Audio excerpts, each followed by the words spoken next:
কলকাতাতে তখন হচ্ছে সাকিব মনে হয় ভাইজান এলোরে সিনেমার ফটোশ্যুট করছিল। তো সেই সময় আমাদেরকে বললো যে তোমরা এসে ঘুরে যাও। তা আমি আর জয় 2-3 দিনের জন্য গিয়েছিলাম ঘুরতে ওইখানে। ওর বাবা বললো যে ঠিক আছে তাহলে কোয়েস্ট মলে যেহেতু শপিংয়ের জায়গা, তো তোমরা তো 2 দিন বাদে চলে যাবা, তো তাহলে একটু শপিং করে দিই। তো সেক্ষেত্রে আমরা সবাই মিলে শপিংয়ে গেলাম। তো একজন বাবা তার সন্তানকে ভালোবাসবে এটাই স্বাভাবিক, তবে মেগাস্টার শাকিব খানের বেলায় বিষয়টা ভিন্ন হবে কেন? আপনারা মেগাস্টার শাকিব খানের মুখ থেকে কিছুদিন আগে শুনেছিলেন, তিনি বলেছিলেন যে আমি আমার দুইটা ছেলেকে সমান চোখে দেখি, আমি দুইটা ছেলেরই খোঁজ খবর রাখি এবং চেষ্টা করি দুইটা ছেলের সাথে সময় কাটানোর জন্য। আমরা যদি মেগাস্টার শাকিব খানের পেজটা একটু ঘুরে আসি তাহলে আমরা দেখতে পারবো আব্রাহাম খান জয় এবং শেজাদ খান বীর দুজনের সাথে সময় কাটান শাকিব খান। মাঝে মাঝে তাদেরকে নিয়ে ঘুরতে যান, এমনকি সাথে তাদের মাকেও নিয়ে যান। আর অপু বিশ্বাস এবং শবনম বুবলীকে নিয়ে যখন ঘুরতে যান তারপরে কিন্তু সমালোচনার ইস্যু হয়ে দাঁড়ায় শাকিব খানকে নিয়ে। আপনারা হয়তো ইতিমধ্যে জানেন শাকিব খানের দুইটা স্ত্রী, অপু বিশ্বাস এবং শবনম বুবলী, কিন্তু কারোর সাথে তার সম্পর্ক ঠিক নেই। হঠাৎ করে নিউজ আছে শাকিব খানের সাথে অপু বিশ্বাসের সম্পর্ক ভালো, আবার নিউজ আছে শবনম বুবলীর সাথে শাকিব খানের সম্পর্ক ভালো। এসব ইস্যু নিয়ে মাঝে মধ্যেই নেটিজেনিয়া উত্তপ্ত হয়ে যায়। তবে অপু বিশ্বাস বেশ কিছু কথোপকথন বলেছেন, যারা আংশিক আপনারা ভিডিও শুরুতে শুনলেন। তার ছেলেকে তার বাবা কতটা ভালোবাসে এই নিয়েই কথোপকথন বলেছেন এবং কোথা থেকে নিয়ে ঘুরতে গেছিলেন এমন কথাই শুনেছেন। আপনারা ভিডিও শুরুতে তারা আংশিক শুনেছেন, তবে আমরা পুরোটাই শুনবো। তার আগে কিছু কথা জেনে নিই চলুন। একটা সময় শাকিব খানকে ভালোবেসে বিয়ে করেছিলেন অপু বিশ্বাস। পরবর্তীতে তাদের ডিভোর্স হয়ে যাওয়ার পরেও শাকিব খান বলেছিলেন, আমি আমার ছেলেকে কখনো দু চোখে দেখবো না, আমার দুই ছেলেকে আমি সমানভাবে দেখি। আমি চেষ্টা করি আমার দুইটা ছেলের সাথে সময় সমান কাটানোর জন্য, কিন্তু কাজের চাপে হয়ে ওঠে না। শাকিব খান আসলে তার কোন সন্তানকে বেশি ভালোবাসে এই প্রশ্ন নিয়ে উত্তপ্ত গণমাধ্যমগুলো। তো চলুন আমরা অপু বিশ্বাসের মুখ থেকে তার ছেলে জয়কে শাকিব খান কতটা ভালোবাসে এই বিষয় নিয়ে কিছু কথোপকথন আমরা শুনে আসি। সবাই জানে, বুঝতেও পারতো, কারণ আমি তো তার অর্ডার ছাড়া কোনো ড্রেসও পরতাম না, তার অর্ডার ছাড়া কোথাও তাকাতাম না। মানে সেটি এরকম করে চোখ মেললেও তো মনে হয় যে সে ইশারা দিয়েছে তখন তাকাতে পারতাম বা আমি তাকাতাম। আমি ওই প্রায়োরিটিটা আজও মানে আজকে পর্যন্ত আমি তারটা ফলো করার চেষ্টা করি। তো সেই জায়গা থেকে যেটা হয়েছিল, আমি মিরপুরে থাকতাম, মিরপুরে যে শাহালি মাজারটা আছে এবং ওইদিকে যে একটা রোড আছে, ওইখানে গিয়ে তার তখন একটা হেরিয়ার গাড়ি ছিল ব্ল্যাক কালার।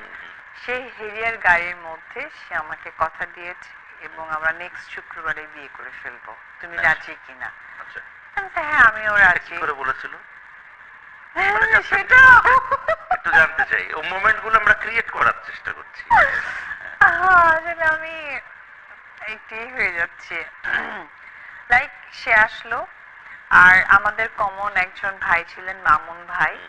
মামুন ভাই সোশ্যাল মিডিয়ায় ইতিমধ্যে গুঞ্জন উঠে যাচ্ছে শাকিব খানকে রেখে অপু বিশ্বাস নাকি দ্বিতীয় বিয়ে করবেন। তো এই প্রশ্নটা নিয়ে অপু বিশ্বাসকে যখন জিজ্ঞেস করা হয় আপনি নাকি দ্বিতীয় বিয়ে করবেন শাকিব খানকে ছেড়ে, এবং সেটা নাকি আব্রাহাম খান জয়ের কথা চিন্তা করে আপনি নাকি তৃতীয়বার বিয়ে করবেন, তো এই প্রশ্নের উত্তরে অপু বিশ্বাস সরাসরি উত্তরটা দেন। চলুন আমরা অপু বিশ্বাসের মুখ থেকে এই তথ্যগুলো একটু শুনে আসি। ছিলেন তার সাথে গাড়িতে, আর আমি ন্যাচারালি মাকে বললাম, মা আমার কিছু জিনিস কিনতে হবে, আমি একটু বাজারে যাব। তো ওই কথা বলে আমিও আমার গাড়ি নিয়ে বের হলাম। বের হয়ে ঠিক আমরা ওই যে আশুলিয়া রোডটা যে আছে ওই রোডে আমরা দাঁড়ালাম, তার গাড়ি দাঁড় করানো, আমিও গেলাম।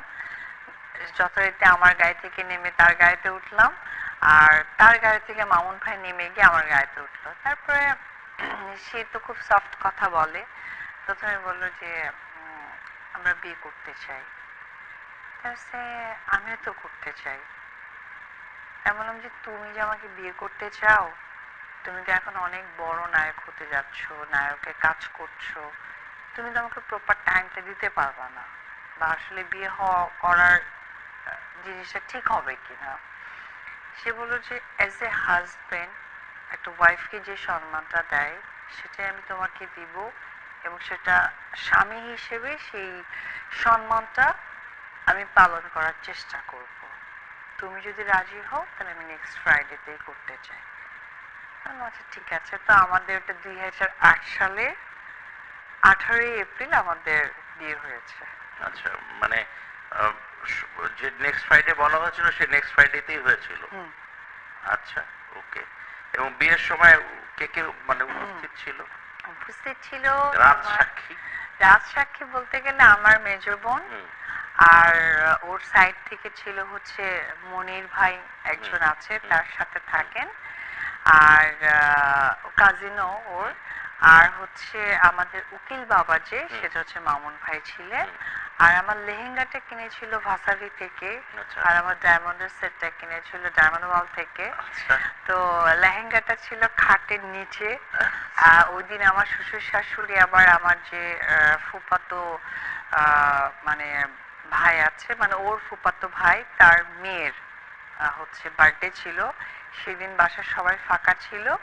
অ্যান্ড আমরা সেই ফাঁকে তার বাসাতেই, গুলশানের বাসাতেই 5 তলায় তখন থাকতো, সেখানে বিয়ে করেছি। কি- কে মানে কিভাবে উনি দিয়েছিলেন প্রথম?